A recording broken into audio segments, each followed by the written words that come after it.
আমাৰ ভৱানীপুৰৰ যিটো ২৭ নং ৰাষ্ট্ৰীয় ঘাইপথ আছে তাৰ দাঁতিত যিবিলাক তেওঁলোকে নাম ফলক তেওঁলোকে তাত স্থাপন কৰিছে, তাত দেখিছোঁ যে ইংৰাজী লিখিছে, ইংৰাজী শব্দ লিখিছে আৰু সেইফালে অসমীয়া শব্দ লিখিছে। কিন্তু চূড়ান্তভাৱে আমি এটা দেখিছোঁ যে তেওঁলোকে অসমীয়া ভাষাটোক অপমান কৰিছে।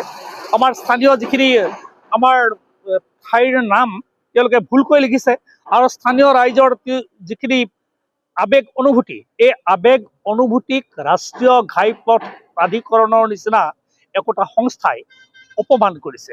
গতিকে এনেকুৱা ধৰণৰ কাৰ্যক আমি গৰিহণা দিছোঁ আৰু আমি এগৰাকী সচেতন নাগৰিক হিচাপে এই শুদ্ধ কৰাৰ কাৰণে, আমাৰ অসমীয়া নামখিনি শুদ্ধ কৰাৰ কাৰণে তেওঁলোকক আমি আবেদন জনাইছিলোঁ।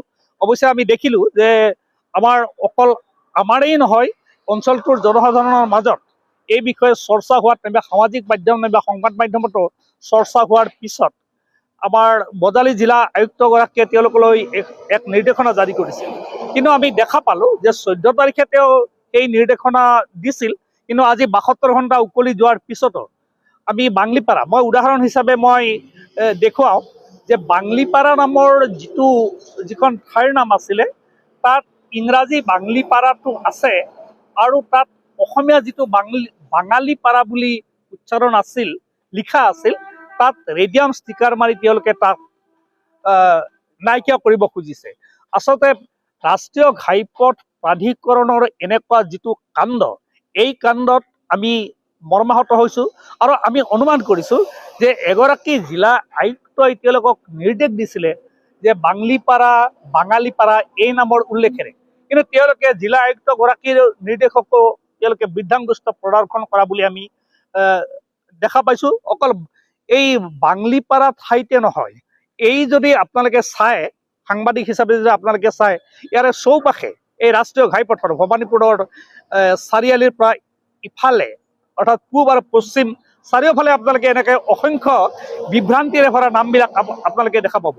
এই প্ৰসংগতে মই আমাৰ জাতীয় দল সংগঠনবিলাকক মই আহ্বান জনাইছিলোঁ, আমি আহ্বান জনাওঁ যে এটা সাহিত্য সভা আছে, ভৱানীপুৰ যিটো শতদল সাহিত্য সভা, আৰু নাতিদূৰত আছে আমাৰ সৰুপেটা শাখা সাহিত্য সভা, এইফালে আছে। হয়, আমি সকলোৱে জানো যে জাতি মাটি ভেটি ৰক্ষাৰ কথা কোৱা এই চৰকাৰখনৰ দিনতে আমাৰ আইমুখৰ ভাষাটোক বিপৰ্যয়ৰ মুখলৈ ঠেলি দিয়া হৈছে।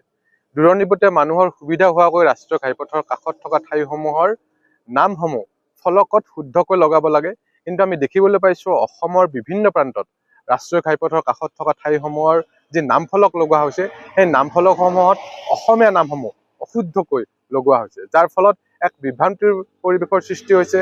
আৰু সচেতন মহলে এই বিষয়টোত প্ৰশ্ন কৰিছে যে যি সময়ত অসমত ব্যাগম বিভাগ আছে, অসমত অজস্ৰ জাতীয় সংগঠন আছে, কিন্তু আজি আমাৰ অসমীয়া ভাষাটোক এটা ভুল ৰূপত প্ৰকাশ পাইছে, অসমীয়া ভাষাটোক বিপৰ্যয়ৰ মুখলৈ ঠেলি দিছে, কিন্তু সকলোৱে নিমাত হৈ আছে। এই গোটেই কাৰবাৰটো হৈছে যে শাসকীয় পক্ষই কিছু বহিৰাগত অনা অসমীয়া বণিক গোষ্ঠীক, যাৰ অসমীয়া ভাষা জ্ঞান নাই, তেওঁলোকক এই কামসমূহ কৰি দিয়াৰ কাৰণে এই ভুল ৰূপত আমাৰ ভাষাটো প্ৰকাশ পাইছে।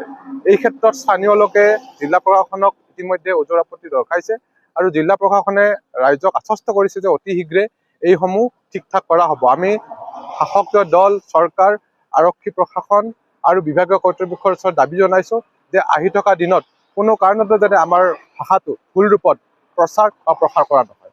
আৰু এটা কথা যে বজালী জিলাৰ অন্তৰ্গত আমি যদি দেখা পাওঁ যে বাংলিপাৰাক বঙালীপাৰা কৰি দিয়া হৈছে, আপোনাৰ তালতলক তলতল কৰি দিয়া হৈছে, পুৰবাহাক কৰবাহা কৰি দিয়া হৈছে, এক নাভূত নাচুত কাণ্ড। গতিকে আমি বিভাগীয় কৰ্তৃপক্ষক দাবী জনাইছোঁ যে এইসমূহ কাম যাৰ দ্বাৰা কৰাই হয়, অন্ততঃ অসমীয়া ভাষা জ্ঞান থকা মানুহৰ দ্বাৰা যাতে কামসমূহ পৰিচালিত কৰা হয়, তাৰ কাৰণে যাতে আৰক্ষী বিষয়া প্ৰশাসনে যাতে এই কথাটোত যাতে গুৰুত্ব কৰে।